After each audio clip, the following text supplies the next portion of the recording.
سلام، اسم من هستش The Empress، یک درگ کوین ایرانی که تو لس آنجلس زندگی میکنم. من این ویدیو رو درست کردم که نشون بدم چجوری از این میشم این. خب حالا صورتت داره میپزه، ابروات رو درست کردی، کانتور کردی، هایلایت کردی. حالا میکاپ چشممون میذاریم. برای این بیسیک لوک من میتونی با هر رنگی که میخوای بکنی، ولی برای الان چون که توتوریال بیسیکش رو میگم، یک آیشادو نارنجی، یک آیشادو قهوه‌ای و یک شادو مشکی. اوکی؟ وقتم برای آیلاینر اینو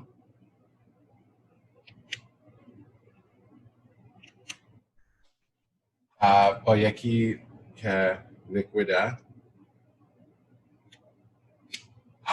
مسکارا،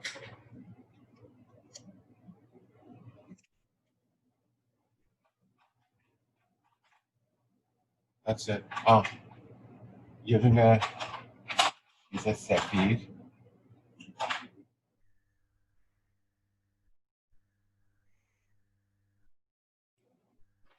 خب شروع کنیم.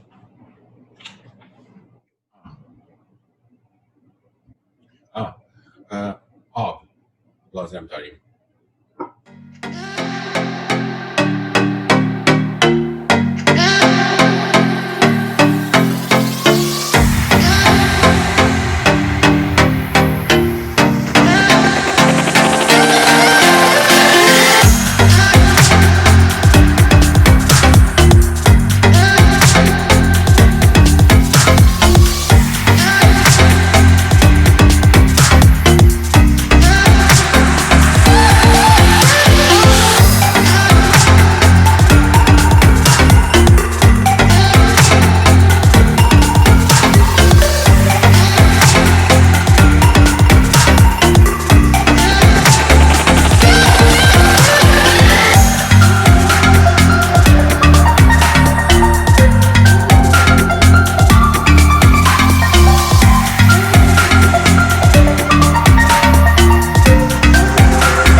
Hey, eyes, done.